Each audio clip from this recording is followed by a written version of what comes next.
Thorrur municipalities 2వ ward అభ్యర్థి శ్రావణ్ తన ప్రచారం తీసుకున్నారు. శ్రావణ్ గారు చెప్పండి, ప్రజల్లోకి వెళ్ళి ఏమని ఓటు అభ్యర్థిస్తున్నారు? ఈ రోజు తొర్రూరు మున్సిపాలిటీ 2వ వార్డు కౌన్సిలర్ అభ్యర్థిగా నియమించడం జరిగింది. దీనికి అంత ముందుకు కాంగ్రెస్ పార్టీ అధికారం లేదు గతంలో 10 సంవత్సరాలు. కానీ నేను 2వ వార్డులో కొన్ని అభివృద్ధి పనులు చేయలేకపోయినా ఇప్పుడు కాంగ్రెస్ పార్టీ అధికారంలో ఉన్నది కాబట్టి మిగతా అన్ని 2వ వార్డులో ఏ సమస్యలు, డ్రైనేజ్, సిసి రోడ్లు ఏ ఉన్నా చేయగలుగుతారని హామీ ఇస్తున్నాను 2వ వార్డు ప్రజలకు.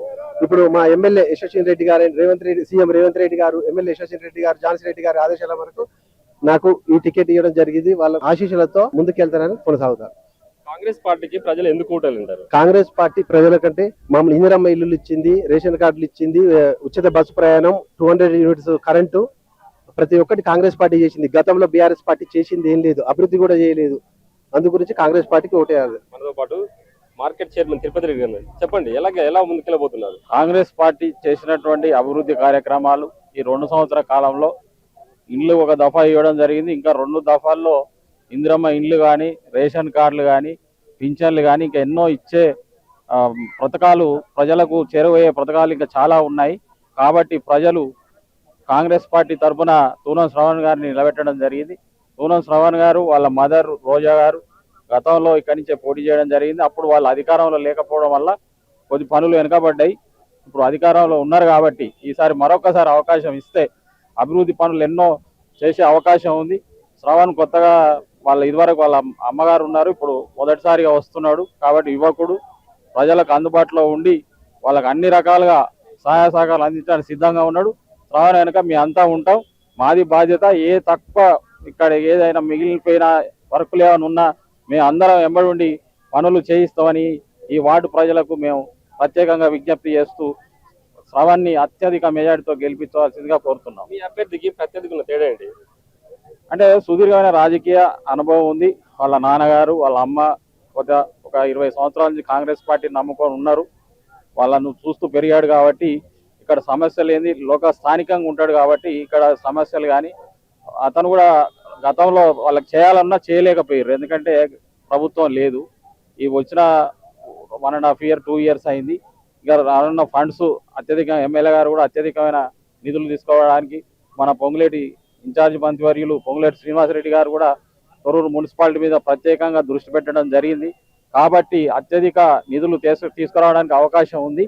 సీఎం గారి దగ్గర వాళ్ళు ప్రత్యేకంగా కొట్లాడడం జరిగింది తొర్రూరు మున్సిపాలిటీ కోసం. సో ప్రత్యేకంగా ఇక్కడ ప్రణాళికలతో పోతున్నారు. కాబట్టి ఈ రాబోయే 3 సంవత్సరాల కాలంలో ఎన్నో అభివృద్ధి కార్యక్రమాలు చేసుకోవడానికి అవకాశం ఉంది.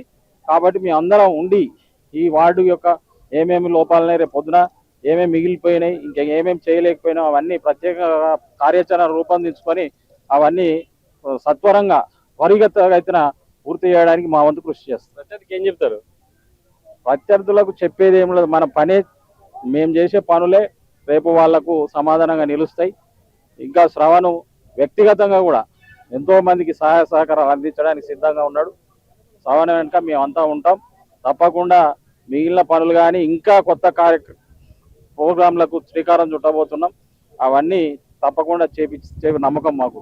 2వ వార్డులో ఏ సమస్యలు గుర్తించారో ఏం చెప్పబోతున్నారు? కొన్ని రోడ్స్ ఏవో మిగిలిపోయినాయి, సీసీ రోడ్స్, అవన్నీ డ్రైనేజ్లు, అవన్నీ లైట్స్ కానీ ఇంకా కూడా వ్యక్తిగతంగా కూడా కొన్ని సాయం చేయడానికి తప్పకుండా చేస్తా అంటున్నాడు. అవి కూడా చేపిస్తాం తప్పకుండా. 2వ వార్డు శ్రావణ్ని బలపరిచినటువంటి సిపిఐ నాయకులు మనతో ఉన్నారు. చెప్పండి, శ్రావణ్ యొక్క గెలుపు కోసం ఎలా ముందుకెళ్ళబోతున్నారు? గత శాసనసభ ఎన్నికల దగ్గర నుంచి కూడా ఈ రాష్ట్రంలో సిపిఐ కాంగ్రెస్ పార్టీ కలిసి నడుస్తున్నది. ప్రజా సమస్యల పరిష్కారం చేయాలనే ఉద్దేశంతో కమ్యూనిస్ట్ పార్టీ కాంగ్రెస్ తో నడుస్తున్నది. అదే పద్ధతిలో ఈ మున్సిపల్ ఎన్నికల్లో కూడా రాష్ట్ర వ్యాప్తంగా కూడా మా పార్టీ కాంగ్రెస్ పార్టీతోనే పోతుంది. అదేవిధంగా తొర్రూరు పట్టణంలో కూడా గత పాలకవర్గం చేయటువంటి కార్యక్రమాలు చాలా ఉన్నాయి.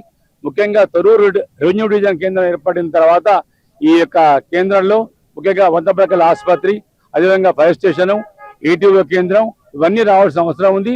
ఈ యొక్క ప్రభుత్వం ఖచ్చితంగా తెస్తుందని స్థానిక ఎమ్మెల్యే యశస్విని రెడ్డి గారు హామీ ఇచ్చారు. ఆ హామీ మేరకే ప్రజల ఏ కోరికలు అయితే ఉన్నాయో ప్రజల యొక్క భావాలను, మనోభావాలను దృష్టిలో ఉంచుకొని ప్రభుత్వం పరిపాలన చేయాలి తప్పితే నాకు వచ్చిన ఆలోచన అదే ప్రభుత్వ విధానాన్ని పోగొట్టడం కోసమే ఈ ప్రజా ప్రభుత్వం వచ్చింది. ఖచ్చితంగా ఈ ప్రభుత్వంలో ప్రజలకు ఏ అవసరం ఉంటుందో అవసరాన్ని తీర్చుకునే నమ్మకంతో మేము ఇవాళ కాంగ్రెస్ పార్టీ బలపరుస్తున్నాం. అందులో ఈ యొక్క మున్సిపాలిటీలో ఖచ్చితంగా కాంగ్రెస్ జెండా ఎగురుతుంది. ఈ మున్సిపాలిటీ సమస్య పరిష్కారం కోసం మేము ఆ పార్టీ వెన్నట్టు ఉండి, ఒకవేళ మేము వాళ్ళని మర్చిపోయిన మేము గుర్తు చేసి వాళ్ళని ఈ సమస్య పరిష్కారం కోసం సిపిఐ పార్టీ ముందుంటుందని మీ ద్వారా తెలియజేస్తున్నాం. గతంలో టిఆర్ఎస్ పార్టీ ఉండటాన ఏ పనులు చేయాలన్నా మాకు ఏమి జరగనియలేదు. మేము చాలా కష్టపడ్డాం, చాలా బాధలు పడి మాకే పనులు కాక బజార్ మీద మమ్మల్ని అందరూ చాలా ఇబ్బంది పెట్టారు. మీరు ఏ పనులు చేయట్లేరు, దేని నిలబడ్డారు అని కూడా జనాలు అడిగినా కూడా నేను దాని దగ్గర సమాధానం చెప్పుకున్నాం. కానీ మాకు ఏ పనులు రాలేదు, ఏ వర్క్ రాలేదు, ఏ రోడ్డు రాలేదు. కనీసానికి 10 ట్రాక్టర్ల మొరం కూడా పోయలేదు వారు. నాకు గవర్నమెంట్ నుంచి కలెక్టర్ గారు ఆఫీస్కి వచ్చి ఏంది మీరు కౌన్సిలర్లంతా ఏం మాట్లాడతలేరు అని అంటే కూడా నేనేం చెప్పినా నేనేం మాట్లాడలే. ఎందుకు మాట్లాడతలేరు అని అంటే కమిషనర్ ఏమన్నా తీసుకుని వీళ్ళ మాట్లాడని ఇస్తలేడా అని అనుకుంటాడని కూడా నేను కలెక్టర్ తోటి మాట్లాడినా. ఏం మాట్లాడినా మా బజార్కు ఏమి కాలేదు, మమ్మల్ని ఏం చెప్పమంటావు, రోడ్లైన ఏం చెప్పమా, కాలువలైన ఏం చెప్పమా, పోళ్ళు వచ్చినాయి ఏం చెప్పమా, మాకు ఏది ఉండేప్పటికే మేము చెప్పాలి. మాకు కలెక్టర్ గారికి నేను చెప్పుకుంటే కలెక్టర్ గారు సర్వే చేసింది, సర్వే చేసి మా వార్డుకు పంపించింది, మా 2వ వార్డుకు పంపించింది. పంపించినా కూడా వాళ్ళు మాకే పనులు ఇవ్వలేదు. వచ్చిన పనులు వచ్చిన నిధులు మలుపుకున్నారు. వాళ్ళు నిలబడి ప్రజలతోటి తిరిగి ఏ పనులైనా, ఏ రోడ్లైనా, ఏ కాలువలైనా, ఏ మొరమైనా పోపియటానికి సిద్ధంగా మేము ఉన్నాం. చేపియటానికి నేను నా కొడుకు చేపిస్తాం.